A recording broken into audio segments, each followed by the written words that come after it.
To in ban da ke a birni wa muka sani, wanda muka sanin kenan dan uwana gashi mun zo gurin shi ya ki karbin mu ya kore mu da shi da matarsa, sai mun lallaba mu koma kauye tunda ba mu san kowa ba. Kauye fa ka manta shanu da mahaifinku ya mutu ya bari duk fa ka hada da naka da nashi ka cinye, sannan yan gidaje da mahaifinku ya mutu ya bari da naka da nashi duk ka hada ka cinye, sannan dabbobi da suka dan rage duk yanzu babu komai ka cinye. Yanzu haka kake tunanin zamu koma kauye ba mu da komai tsuguni? Me zamu je mu yi a kauye?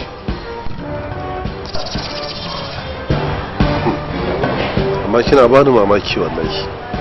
Da wani ne ya faɗa min wannan kalmomin sai in ce shi butulu ne wallahi, amma ke ba zan kira ki kina da butulci ba. Duk abubuwan da kika lissafa na siyar na cinye fa ba ni kadai na cinye ba har da ki dube ni ki dube ki kin ma fi ni koshi duba. Ina wa ai ciki ne na da abin yi wannan kuɗi da ya baka shawara mu lallaba mu je mu kama haya ko da na ɗaki ɗaya ne mu ma a maraya mu zauna, alaba shi dan guntun abin da ya rage maka sai kai ta dan juyawa ko tumatir ka rika sayarwa.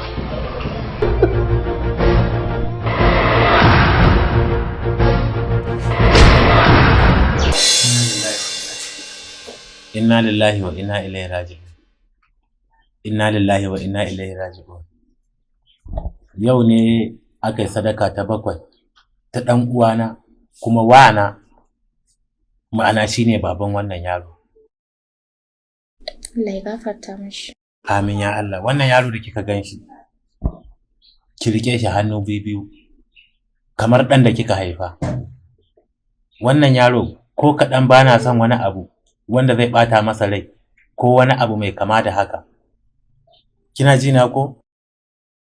Sannan kuma wannan yaro babansa ya mutu ya bar zunzurutun kuɗi har naira miliyan 30 da gidaje guda 20 da kuma filaye guda 17.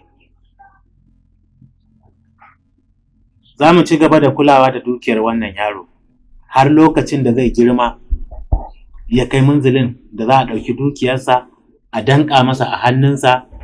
Kin ga kenan mun fita kunya. Dan haka dan Allah dan Annabi wannan yaro ki rike shi amana, kar in ji kan in ga wani abu da zai bata masa rai. In Allah ya yarda mai gida na maka alkawarin rike wannan yaro hannu biyu, saboda Allah ya ce duk wanda ya rike maraya ya mishi albishir da gidan aljanna. Duk wanda ya rike maraya Allah na buɗa mishi. In Allah ya yarda wannan yaron zan rike shi tamkar ni ne na haife shi. In Allah ya yarda. Ubangiji Allah ya yarda. Ubangiji Allah ya yarda. Sha'aibu, wato nan gidan ka ɗauka cewa gidanku ne, ka saki jikinka, ka tsaya ka yi walwalarka kamar yadda ya kamata. Duk wani abu da kake bukata daga yanzu, mu ne iyayenka. Duk wani abu da kake bukata, ka yi min magana ko ni ko ita, insha Allah za ka samu wannan abu, ka ji ko? Ka kwantar da hankalinka Sha'ibu. Za mu riƙe ka hannu biyu, riƙo kuma na amana da yardar Allah, ka ji ko? Me sunanka? Ina sarki babban suna. Sunan annabin Allah.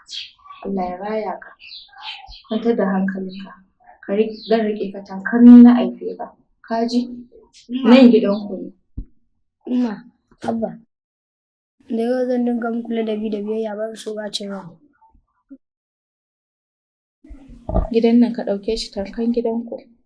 Duk abin da kake so, ka tambaye ni zan maka shi.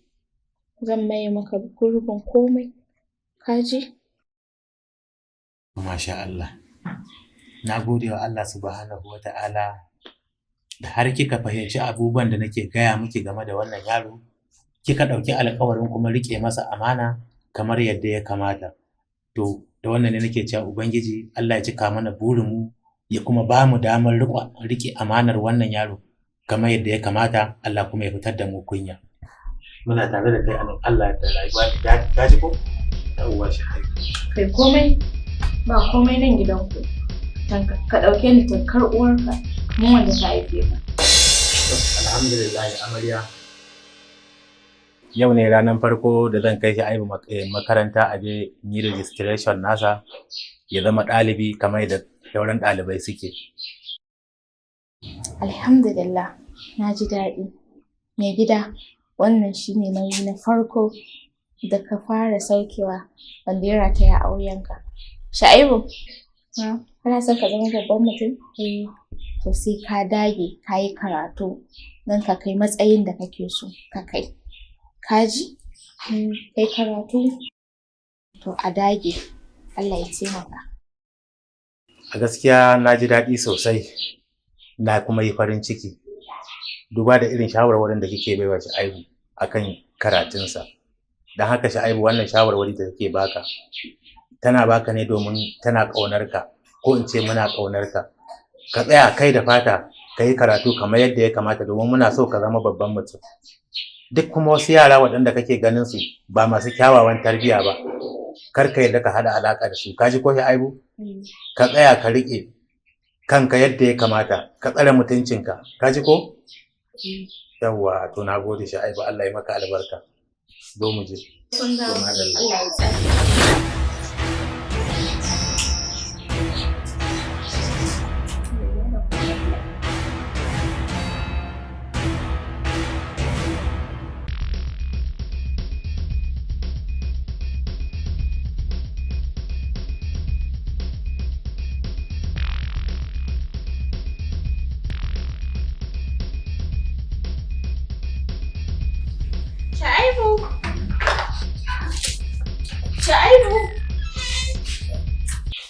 Sha'ibu! Ina ta kiran ka kana nan. Me kake? Bismillah. Me kake? Ina karatu ne.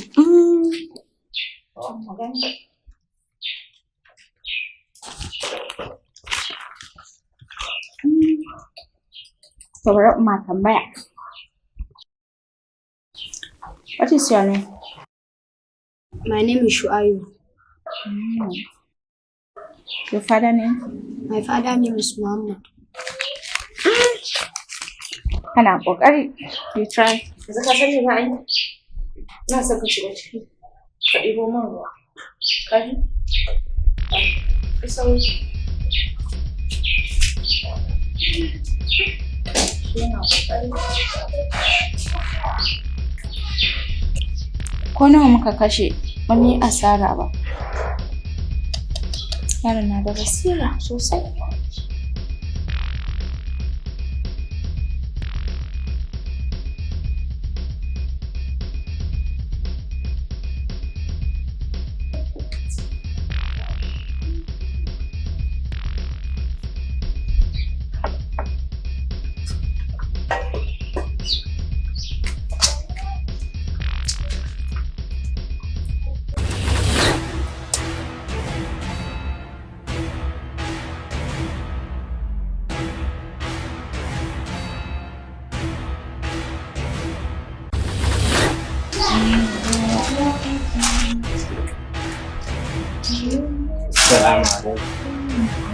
Wani gida aikin ake ta yi?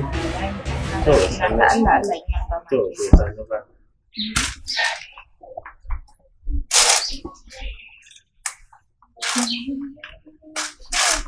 Me ya faru? Amarya bari kawai. Wallahi garin ne gaba ɗaya ya rikice mu. Na rasa gaba, na rasa baya. Na rasa ma ya zan yi. Me ya faru? To, dan aike-aiken da nake yi da yanzu babu su ba sa samuwa. Duk inda na raba dan samu wani abu baya samuwa yanzu.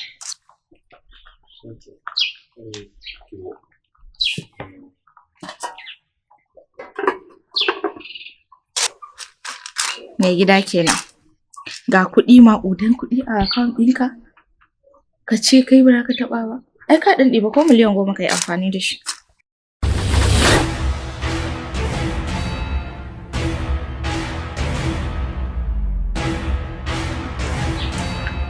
Amarya, kar ki manta wannan kuɗin. Amana ce fa aka bani ta maraya fa. Anya na iya taɓa kuɗin nan ku amarya. To, mai gida. In baka taɓa ba ka ga ma mutu da yunwa. Ni dai na baka iya nawa shawarar kenan. Ban san amfanin kuɗin da suke account ɗinka ba. Gaskiya da dai ban yi niyyar taɓa kuɗin nan ba, amma tunda dai har kin faɗi haka, to zan taɓa kuɗin. Zan ɗebi ko da miliyan 10 ne in fara juyawa, in ya so kuma sai in ga abin da Allah zai yi. Ko kai fa mai gida, ai yanzu nan kai magana. Ga kuɗi kana kallo tukunna ka ce kai na Allah.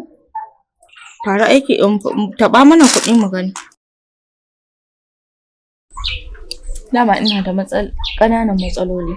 Kaga dama abin da yasa ban faɗa maka saboda na ga baka sana'an komai. Amma to yanzu tunda za a fara ƙananan matsaloli za su fita. Gaskiya ne. Ai dole in bi shawarar ki, idan ban bi shawarar ki ba shawara wa zan bi? Amarya, ke ce fa abokiyar shawara ta.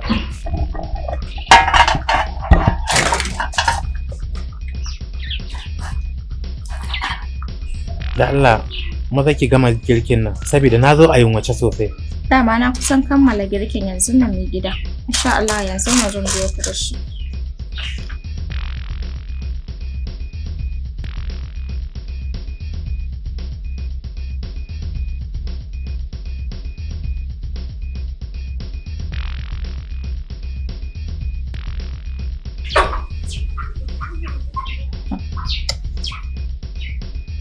Miliyan 1.5.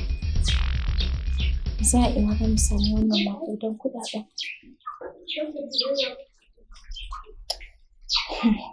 Allah ka taimake mu.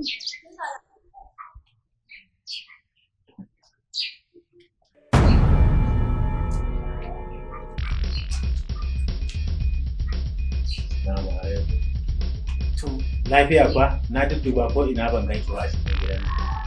Ashe kina ta nan kenan. Mai gida ba lafiya. Me ke faruwa ne?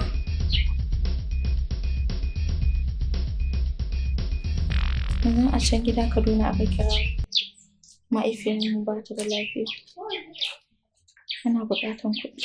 Har naira miliyan 1.5. Miliyan 1.5. Karki damu. Indai dan wannan ne ki kwantar da hankalinki karki damu. Insha Allah na yi miki alƙawari. Zan yi ƙoƙari in fitar ke daga cikin damuwar da kike ciki. Idan ban taimaka miki ba zan taimakawa. Ai dole in taimaka miki. Kin ji ko? Mai gida, ban taɓa manta da wannan taimakon da ka min a rayuwana ba. Ka taimake ni a daidai gaɓan da mahaifiyata take neman mutuwa. Na gode, ina alfahari da haka. Domin farin cikin ki shine nawa. Kin ga ko idan ban taimaka miki ba, wa ya kamata in taimakawa? Na gode mai gida. Yawwa, ki kwantar da hankalin ki karki damu. Insha Allah zan iya bakin kokari na domin ga na fitar da jaki daga cikin dama. Kin ji ko?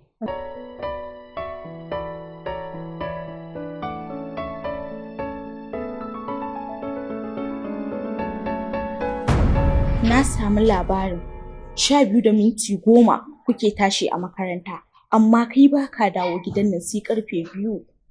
Yau shine kashedi na farko da a gidan nan. idan ka dawo karfe 2 ba zan ƙara baka abinci a gidan nan ba. Wuce ka tafi.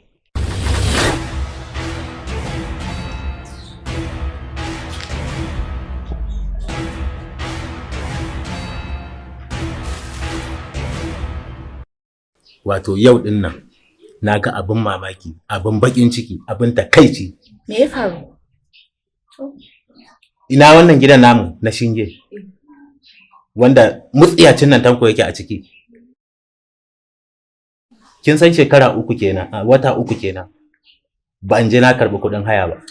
To bawan Allah nan daga zuwa gurinsa in karbi kuɗin haya yake zagi na, yake cin mutunci, ƙarshe ma har kokari yake ya hada ni da karfi sai mun dan banzan duka ni da gidana.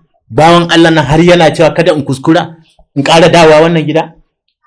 Hajiya Rabi, idan kai na yi kulle ke kaɗai ce wacce kike iya warware min shi, yanzu ke a naki tunanin me kike ganin ya kamata aiwa wannan mutum?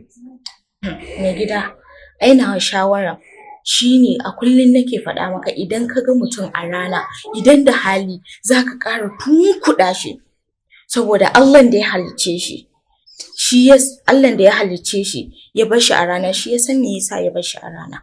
Saboda haka abinda za a yi yanzu, zaka nemi kafinta tsakiyan dare, za a je daidai ɗakin shi, za a tumbuke kwanukan daidai ɗakin shi. Da safe idan ruwa ya mushi shigen duka, da safe za mu gan shi a cikin gidan nan, kawo kuɗin mu zai zo hannu, saboda matsiyaci ne. In ba an mai haka ba, bari ya san mu ma ɗan duniya ne, saboda ana raga mishi, shi yasa aikan maza yanzu nan za a yi shi. In ji in gaya maka. Ai ba za a bar shi ba. Wallahi kin yi daidai, shawarar ki ta yi min daɗi. Abin da kika faɗa shine abin da za a yi. Abin da za a yi kenan. Zan je yanzu in yi kokari in samu kafinta sai in masa bayani. Ai ka maza yanzu ne.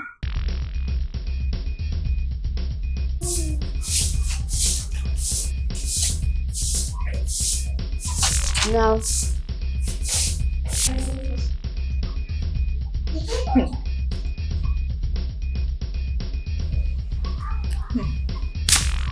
Sai yanzu ka ga daman dawowa gidan? Ya ƙuri. Akwai wanda daga makaranta an ce karin ƙara zuwa sai da ban biya kuɗin makaranta ba. Akan kuɗin school fees kenan aka kore ka? Ba za a biya ba. Kuma yanzu ni ma haka zan tsaya kenan ban yi karatu ba. Ka je ubanka ya biya mana. Kuma kar ku manta fa ni ba amanan ku ne, kuma haka kuma adalci ba. Amanan wa? Mu ba amanan ka bane. Mu amanan dukiyan ka ne. Waya wuce ciki. Wuce. Ku zo da same ka ɗaki.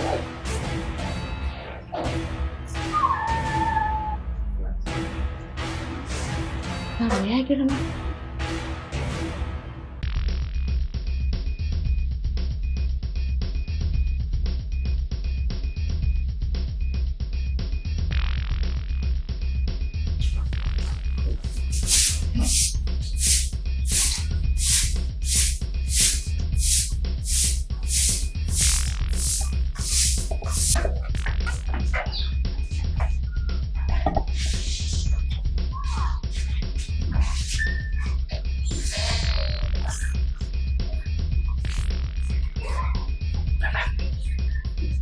Amarya. Hajiya na fito zan tafi.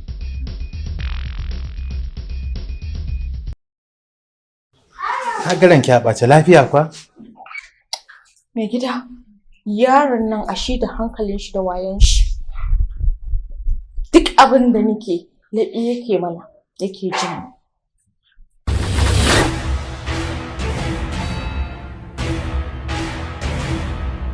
Wato Hajiya, ina so ki sani. Shi yaro da kika ga shi man kaza ne. Idan har ya sha rana ta yi rana, digewa yake. Idan kuma har ya dige, to ke kin san ba za a samu abin da ake bukata ba. Wannan yaro ina so ki bi shi a hankali, ki lallaba shi, mu rika tatsasa a hankali yadda duniya ba za ta gane ba. Kina ji na ko? Kuma batun kuɗin karatu da ake magana a kai. Ki sani cewa wannan kuɗin makaranta mu rika biya masa makaranta ita ce hanya kaɗai wacce za mu yaudari duniya cewa muna kula da yaron nan yadda ya kamata. mutane su kasa ganewa muna cin dukiyarsa. Amma idan kina fito masa a sarari, Hajiya, duk abin da muke bukata ba zai samu ba Hajiya. Ina fata kin fahimta. Wannan yaro ina so ki ɗauke shi a matsayin ɗanki wanda kika haifa, ki tarere yadda ya kamata Hajiya. Ni ba ɗana ba ne, dukiyarsa nake tararaya. Dukiyarsa nake so, kar ka ƙara danganta ni da shi. Maganan azaba sai na azabtar da shi yanda sai ya yi gumi da zai kasa sharewa. Kana ji na mai gida? Gaskiya ne Hajiya. To, shikenan ne zan yi.